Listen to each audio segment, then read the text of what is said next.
hoose dhexe ee ceel cali ma aha maxaan ku raahdaa waqti kooban lagu soo koobi kara bal haddii ilaahay yiraahdo waxaan jeclahay in waxoogaa yar oo kooban aan ka soo qaado iskuulkan wuxuu ka mid yahay iskuullada ay aasaastay xukuumaddii hore ee maxamed siyaad barre 1973 dhismihiisana waxa uu ka koobnaa hal qol oo dhagax ah iyo 2 cashaan ah oo keliya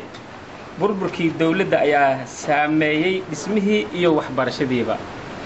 intaa kadib 1992 ayaan waxaan isku daynay in dib loo nooleeyo waxbarashadii carruur iyo dad waaweyn rag iyo haweenba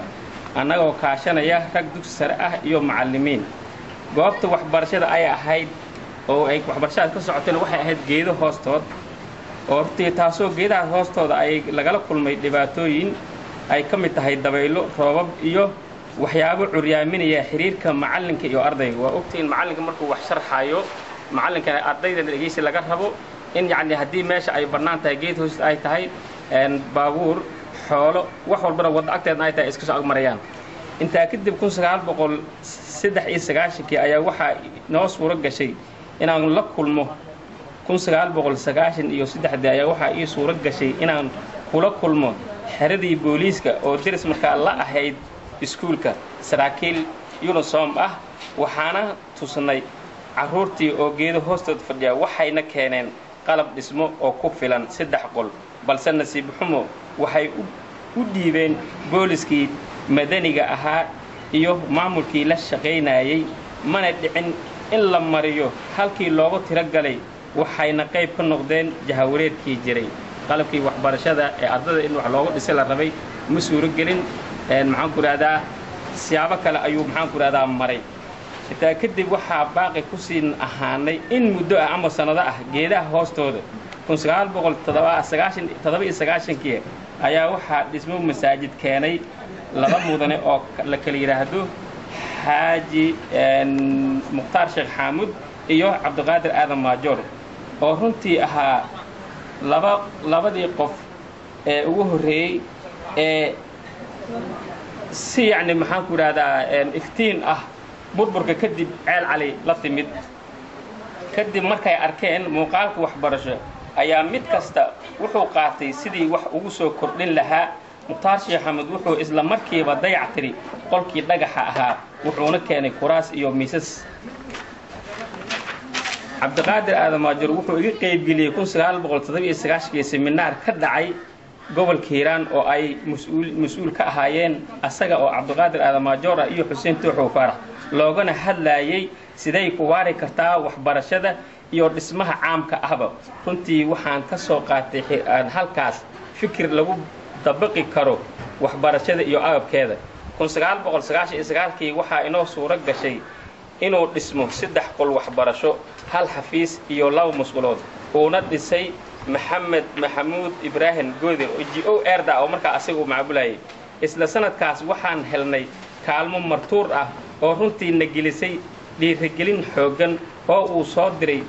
u soo diray dugsiga nin la yiraahdo maxamed xasan noona soo mariyay mukhtaar sheekh xaamud runtii 1998 waxaan ka qayb galnay annagoo ah 3 macallin seminaar aqoon kororsi ah oo ay si wada jir ah u sideen UNICEF iyo UNESCO oo ka dhacay Beledweyne dugsiga sare Axmed Warsamo waxaana watay Professor Xuseen Tooxow Faarax iyo Maryan Abkow SCF ama Save Children oo lagu casuumay xafladii xiritaanka ahna hay'adda waxbarasho ee joogtay gobolka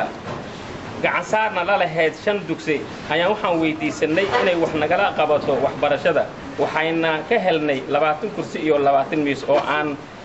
lahayn taageero kale balse waxaa warqad si toos ah ugu socota qaybta tacliinta ee Save Children u soo gudbiyay xafiiska UNESCO ayadoo loo cadeeyay in la xaqiijiyay inuu yahay iskuulka ceel cali mid jira oo shaqaynaya intaa kadib waxaa kordhay wada shaqaynta ka dhaxaysa Save Children iyo dugsiga ceel cali dhinacyo kala duwan ilaa la gaaro dhismo dugsi hoose dhexe oo dhammaystiran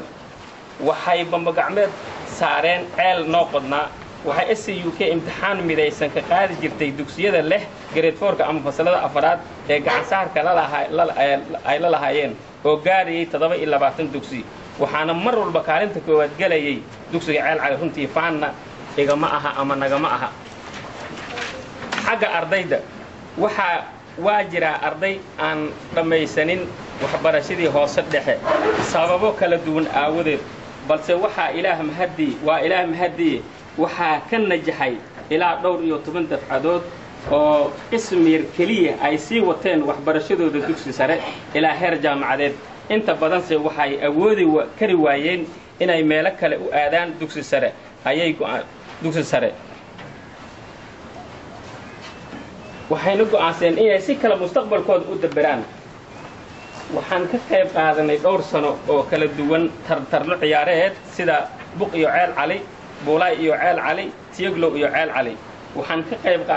qayb qaateen ardayda tartan aqooneed ka dhacayay tuulada Tareejante macallimiintu waxay aqoon isweydaasi ay u tageen macallimiin kale oo iskuulo kala duwan joogay sida dugsiga maxaan ku raahdaa Buunduweyn Booco Farlibax iyo dugsiga Xawataako xagga waalidiinta